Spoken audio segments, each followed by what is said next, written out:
root under 1 minus 2 sin theta cos theta is equal to cos theta minus sin theta हामीले यो proof गर्नुपर्ने so taking LHS यो अलिकति different खालको छ सो फर्स्टमा root under 1 minus 2 sin theta cos theta लेख्ने okay up to here हामीले के प्रुफ गर्नुपर्ने cos theta minus sin theta अब हाम्रो काम के हुन्छ यो रुटलाई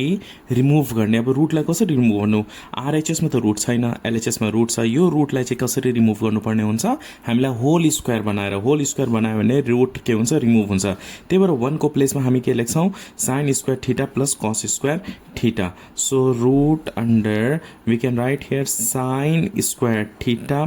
plus cos square theta sin square theta plus cos square theta के हुन्छ 1 को प्लेसमा हामी के लेख्छौं sin square theta plus cos square theta हामीसँग फर्मुला नै छ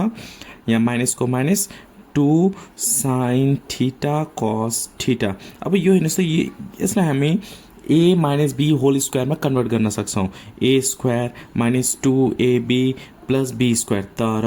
एउटा कुरा याद राख्नु होला आरएचएस हेर्नु पहिला cos छ त्यसपछि sin छ त्यही भएर cos लाई चाहिँ हामी a भन्नु पर्ने sin लाई चाहिँ a भन्नु पाइएन किनभने sin लाई a भन्यो भने हामीले के यहाँ फाइन्ड आउट गर्न सकिन्छ sin minus cos तर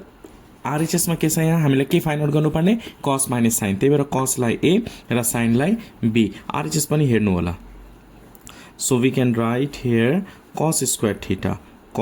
theta as a square minus 2ab 2a को प्लेसमा के छ cos थीटा राख्ने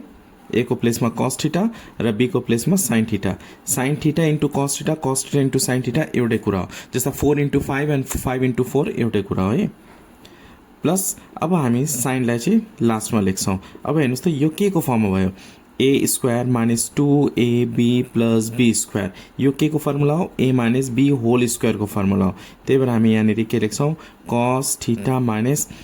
sin theta whole square a minus b whole square square and root के हुन्छ क्यान्सल हुन्छ remaining cos theta minus sin थीटा and at last we have to write RHS proved.